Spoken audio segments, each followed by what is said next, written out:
წითელ ქუდა. იყო და არა იყო რა. იყო ერთი პატარა გოგონა, რომელიც ულამაზეს სოფელში ცხოვრობდა. მშობლებს ხომ უყვარდათ და ბებიაც ცივნიავს არ აკარებდა. კეთილმა ბებიამ გოგონას პატარა წითელი ქუდი მოუგზავა. ეს ქუდი ისე უხდებოდა, რომ თავიდან აღარ ეშორებდა, ამიტომ ყველა წითელ ქუდას ეძახდა. ერთხელ დედამ ნამცხვარი გამოაცხო და წითელ ქუდას უთხრა: წადი შვილო, მოინახულე. ეს ნამცხვარი და ქილა ერბოც წაუღე. წითელ ქუდა ბებიასთან მაშინვე წავიდა. ბებია მეზობელ სოფელში ცხოვრობდა და მასთან მისასვლელად წითელ ქუდას ტყე უნდა გაევლო. ტყეში რომ შევიდა, ერთი მაწანწალა მგელი შეხვდა. მგელს პირზე ნერწყვი მოადგა, მაგრამ გოგონას შეჭმა ვერ გაბედა, რადგან იქვე მონადირე ეგულებოდა. მგელმა ჰკითხა თუ სად მიდიოდა წითელ ქუდა. საბრალო ბავშვმა აბარა იცოდა, რომ მგელთან სასაუბროდ არ უნდა შეჩერებულიყო და უპასუხა: ბებიას სანახავად მივდივარ. დედამ ნამცხვარი და ერთი ქილა ერბო გამომატანა. სად ცხოვრობს ბებია?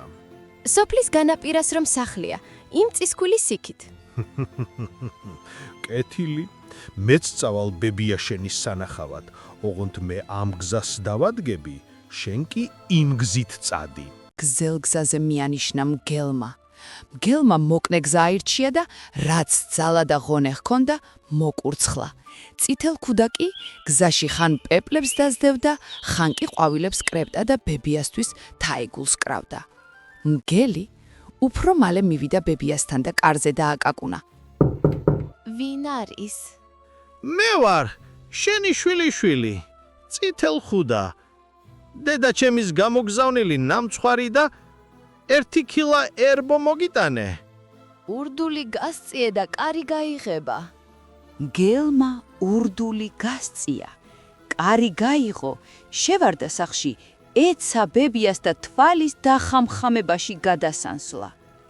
მან ბებიის ტანსაცმელი ჩაიცვა, ჩაწვა ლოგინში და წითელ ქუდას დაუწყო ლოდინი. გოგონამ ცოტა ხნის შემდეგ კარზე დააკაკუნა. ვინ არის? წითელ ქუდას შეეშინდა ბოხი ხმა რომ გაიგონა, მაგრამ იფიქრა ბებია გაციებულიაო და უპასუხა: მე ვარ, შენი შვილიშვილი, წითელ ქუდა. დედა ჩემის გამოგზავნილი ნამცხვარი და ერთი ქილა ერბო მოგიტანე. ურდული გასწიე და კარი გაიღება. გოგონამ ურდული გასწია და კარი გაიღო. მგელმა ოთახში შესული გოგონა რომ დაინახა, მაშინვე საბანი წაიფარა და უთხრა: ნამცხვარი და ერბო მაგიდაზე დადე. ახლოს მოდი ჩემო გოგონა. წითელ ქუდა მივიდა და გაკვირვებულმა ჰკითხა ბებიას: ბებია, ეს რა დიდი ხელები გქონია? ეს იმიტომ, რომ უკეთ მოგეხვიო ჩემო გოგონა. ბებია, ეს რა დიდი ფეხები გქონია? ეს იმიტომ, რომ უკეთ ვირბინო ჩემო გოგონა. ბებია, ეს რა დიდი თვალები გქონია? ეს იმიტომ, რომ უკეთ დაგინახო ჩემო გოგონა. ბებია, ეს რა დიდი ყურები გქონია? ეს იმიტომ, რომ უკეთ გავიგონო ჩემო გოგონა. ბებია, ეს რა დიდი კბილები გქონია? ეს იმიტომ, რომ უკეთ შეგჩამო. თქვა ბოროტმა მგელმა და პატარა წითელ ქუდა გადაყლაპა.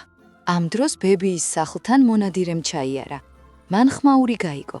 შევიდა სახლში, მოკლა მგელი, გაუჭრა მუცელი და ბებია და შვილიშვილი უვნებელი ამოიყვანა. ამის შემდეგ ისინი ცხოვრობდნენ დიდხანს და ბედნიერად. ჭირი იქა, ლხინი აქა, ქატო იქა და ფქვილი აქა.